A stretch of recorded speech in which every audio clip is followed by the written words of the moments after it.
All right, this video is going to share the top 3 tips for using Google Calendar. Again, we're going to go over the settings. There's a lot of different things that settings enables you to do.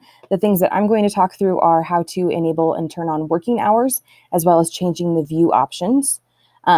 We also want to make sure that everyone knows how to create calendars and share those calendars and change the permissions for access on those calendars. It's going to be really important that everyone knows how to do that for themselves as opposed to reaching out to technology. We're, of course, here able to help you, but it will be much quicker if everyone knows how to share calendars and the different access level permissions that each calendar has.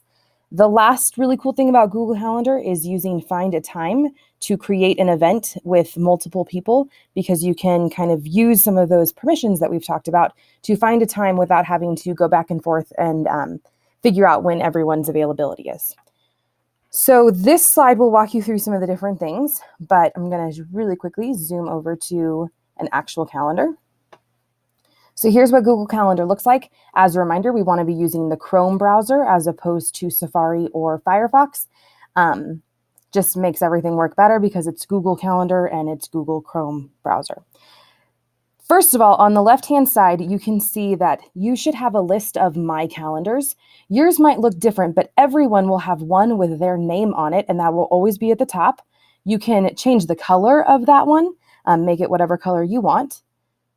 You also will have reminders and tasks, and you may have some others if things have been shared with you. At the very bottom, you will also, let me zoom out, you will also have these other calendars. Again, yours might look different, and you can always add in new ones, but it might say holidays or birthdays. You can add calendars. You can also browse calendars of interest. But for right now, we're just going to talk through your own kind of personal calendar. And again, your personal work calendar.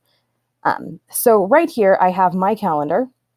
Some of the different things that I want to show you are in the settings, which up in the very top, not top right, but up towards the top, you can click on the settings menu and the gear and then click settings. I wouldn't change any of this, but you can change it if you want. If you want your date to look a little different or your time format to be in 24-hour mode. The primary time zone should be automatic. I don't change any of that. You can change when you create events whether you want the default to be 30 minutes, 60 minutes, or somewhere between 15 and 120. I don't really change any of these things. You can if you want for desktop notifications. Here are the view options. So I do ask it to show the weekends. I still ask it to show the declined events. And again, this is totally up to you. But I want my week to start on Sunday. You have the option of doing Saturday, Sunday, or Monday. You can also choose the day, the custom view to be 5 days or any of these other days, and I'll show you where that shows up. And then here's the enable working hours. This will come in handy when we're doing the find a time, but you can type in once and then just copy time to all. So I'm going to say 7:30 a.m. to 4:30 and then copy time to all Monday, Tuesday, Wednesday, Thursday, Friday. You can uncheck the Saturday, Sunday, and just make sure that those working times are applicable to you. You can also, you don't have to use that, but it is helpful for find a time, and it will warn people if they try to invite you to a meeting outside of those hours. Then there really isn't a save here, so I'm just going to go back. This right next to the gear is where you're able to see at a glance either the month, day, week, year, or that custom view where I have it set for 5 days. I could just see the next 5 days. Or again, I could see it as a week, the year, and so on. So I have it default to the month, but that's totally up to you. The other things I wanted to share is how to share. So over here on the calendar, I'm going to share my calendar. With those 3 dots, click on setting and sharing. These are the access permissions that I'm going to recommend. I'm going to recommend that we uncheck or make sure that make available to public is not checked. But I do suggest you say make available for Sanger Unified School District. That doesn't mean your calendar will pop up for everyone.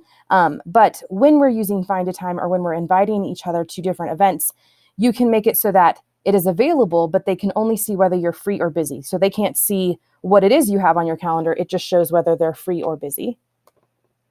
And then if you want to share your calendar with specific people, like, so for example, this is the DIS team and our Ed Services team. I want them to be able to see all event details. These are the different access permissions that we have. That hiding details where they can only see if you're free and busy, that allows you one level. If you want them to be able to see everything, that is this level, the see all event details.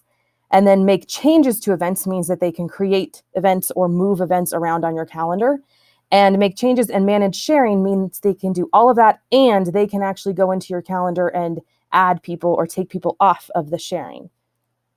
So I'm just going to make it for see all event details. If you're someone who has an executive assistant or an administrative assistant, we've already talked through that it has to be the make changes and manage sharing so that they can create calendar events on your behalf.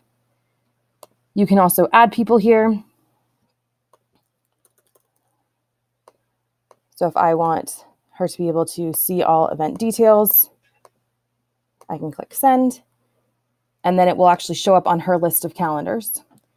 These are all other settings for this particular calendar if you wanted event notifications for just this particular calendar. And then I'm just going to get out of that. If I wanted to make a new calendar, say for example that my 4th grade PLC wanted a new calendar, I can just create new calendar, name it, I click create calendar, and then it will go into the settings where I can share it with my other PLC members. So that is an option. It's a shared calendar. And then lastly, I wanted to show you find a time. So there's always two ways to make, or there's a couple ways to make an event. I can click create, I can click on a spot and then type it in, or I can double click and it will show me the more options. I like using this one because I can show that this is going to be a DIS meeting and it's going to be from 2 to 3. When I hit tab, it automatically puts in the time itself for 2 to 3, and I'm going to add guests. So I'm going to say Nicole Rosales, Rachel Groft, Rhonda, and Teresa. And then I'm actually going to go to more options because I want to find a time. So this is a DIS meeting. I put in the times, and here I can see my calendar, Nicole's, Rachel's, Rhonda's, and Teresa's, and see whether they have that time available. So for example, I would know that, oh, that 2 to 3 period that I have, that works well, because if I had it too late, Teresa wouldn't be able to come or whatever. So you can move that around and say, I want to move it up to 1 o'clock because I see it's actually available. I can do find a time, and then I can click save, and it will send them a invitation. I'm not going to click save because this is a fake meeting. I'm just going to click discard. But those are your 3 top tips for Google Calendar. So the settings, the sharings and permissions, and then the finding a time. If you are ready for a challenge, you can create an event, invite 3 others, and use find a time to find a time that works for everyone for that event. All right, have fun.